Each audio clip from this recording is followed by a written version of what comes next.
കേന്ദ്ര സംസ്ഥാന സർക്കാരുകൾക്കെതിരെ വിമർശനവുമായി ചങ്ങനാശ്ശേരി അതിരൂപത വിവിധ വിഷയങ്ങളിലെ അവഗണന ചൂണ്ടിക്കാട്ടി പള്ളികളിൽ സർക്കുലർ നൽകി. ക്രിസ്തീയ സമൂഹത്തിന് അർഹമായ ന്യൂനപക്ഷാവകാശങ്ങൾ ലംഘിക്കപ്പെടുന്നുവെന്നും ക്രൈസ്തവരുടെ പ്രധാന ദിവസങ്ങളെ സർക്കാർ പ്രവൃത്തി ദിനങ്ങളാക്കുന്നുവെന്നും വിമർശനം. പരിസ്ഥിതി നിയമങ്ങളും വഖഫ് നിയമങ്ങളും സഭയെ ഭീഷണിപ്പെടുത്തുന്നു. ക്രൈസ്തവരുടെ പ്രശ്നങ്ങൾ പഠിക്കാൻ നിയോഗിച്ച justice JB Koshy commission report പുറത്തുവിടാത്തതിന് പിന്നിൽ സ്ഥാപിത താൽപര്യങ്ങളെന്നും ആരോപണം. വിശ്വാസം തുടങ്ങിയ മേഖലകളിൽ തുടരെയുള്ള ന്യൂനപക്ഷ അവകാശ ധ്വംസനവും വേർതിരിവും നമ്മുടെ സമൂഹത്തിന്റെ നിലനിൽപ്പിനെ ചോദ്യം ചെയ്യത്തക്ക വിധം ശക്തമായിരിക്കുന്നു.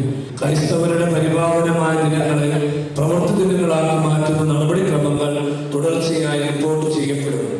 വന്യജീവി ആക്രമണത്തിന്റെയും വന നിയമ നിഷ്കർഷകളുടെയും വഖഫ് നിയമ നടപടികളുടെയും ഭീഷണിയിൽ അനുദിന ജീവിതം പ്രയാസകരമായിരിക്കുന്നു. Justice Benjamin Koshy commission 2023 May 17 സർക്കാർ റിപ്പോർട്ട് സമർപ്പിച്ചെങ്കിലും നടപടിക്രമങ്ങളുടെ നൂലാമാലകൾ ഒരുക്കി അതിന്റെ ഉള്ളടക്കം പരസ്യമാകാത്ത സാഹചര്യമാണ് ഉള്ളത്.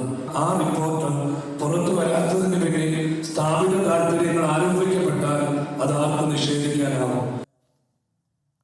ജോസി ബാബു വിശദാംശങ്ങൾ നൽകും. ജോസി, ഈ വനനിയമ ഭേദഗതി നീക്കത്തിലടക്കം നേരത്തെ തന്നെ വിമർശനങ്ങൾ ഉന്നയിച്ചതാണ് സഭ. ഇപ്പോൾ ഈ സർക്കുലറിൽ മറ്റേതെല്ലാം വിഷയങ്ങളിൽ കാര്യമായ വിമർശനങ്ങളുണ്ട്? സൈഫുദ്ദീൻ, തിരുവനന്തപുരം മുതൽ കോട്ടയം വരെ നീണ്ടു കിടക്കുന്ന ചങ്ങനാശ്ശേരി അതിരൂപതയുടെ പള്ളികളിലാണ് ഇന്ന് സർക്കുലർ വായിച്ചത്. ചങ്ങനാശ്ശേരി അതിരൂപത മെത്രാൻ തോമസ് തറയിൽ തയ്യാറാക്കിയ സർക്കുലർ എന്ന വിഷയത്തോടുകൂടി എന്ന മുഖവരിയോടുകൂടിയാണ് ഈ സർക്കുലർ വായിച്ചിരിക്കുന്നത്. പ്രധാനമായും അതിൽ പറയുന്ന കാര്യങ്ങൾ ഇതാണ്: ക്രിസ്തീയ സമൂഹത്തിന് അർഹമായ ന്യൂനപക്ഷ അവകാശങ്ങൾ ലംഘിക്കപ്പെടുന്നു. കേരള മോഡലിന് ക്രൈസ്തവ സമൂഹം നൽകിയ സംഭാവനകൾ സർക്കാരുകൾ ഓർക്കണം.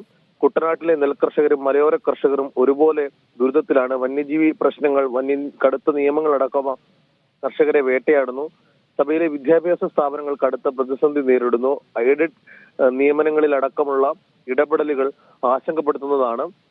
ക്രൈസ്തവരുടെ പ്രധാന പ്രവൃത്തി ദിവസങ്ങൾ സർക്കാർ പൊതുപരിപാടികൾക്കായി മാറ്റിവെക്കുന്നു. പരിസ്ഥിതി നിയമങ്ങളും വഖഫ് നിയമങ്ങളും സഭയെ ഭീഷണിപ്പെടുത്തുന്നു.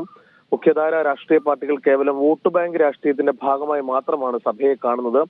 നേരത്തെ ക്രൈസ്തവ ന്യൂനപക്ഷ വിഷയങ്ങൾ പഠിക്കുന്നതിനായി നിയോഗിച്ച ജസ്റ്റിസ് JB കോശി കമ്മീഷന്റെ റിപ്പോർട്ട് പുറത്തു വരാത്തതും ചില സ്ഥാപിത താല്പര്യങ്ങളാണ് എന്നും ഇത്തരം വിഷയങ്ങളാണ് പ്രധാനമായി ഈ സർക്കുലർ ഉന്നയിച്ചിരിക്കുന്നത്. കൂടാതെ ദളിത് സംവരണം അടക്കമുള്ള വിഷയങ്ങളിൽ കേന്ദ്ര സംസ്ഥാന സർക്കാർ ഒളിച്ചുകളികൾ നടത്തുന്നു എന്നുമാണ് സർക്കുലറിൽ പറയുന്നത്. ഈ വിഷയങ്ങളൊക്കെ ഉയർത്തിക്കൊണ്ട് അടുത്ത ശനിയാഴ്ച കർഷക രക്ഷാ നസ്രാണി മുന്നേറ്റ ലോങ് മാർച്ച് എന്ന പേരിൽ ചങ്ങനാശ്ശേരി രൂപത കുട്ടനാട്ടിൽ നിന്നും ചങ്ങനാശ്ശേരിയിലേക്ക് മാർച്ചും സംഘടിപ്പിക്കും എന്നും ഈ സർക്കുലറിൽ പറയുന്നു.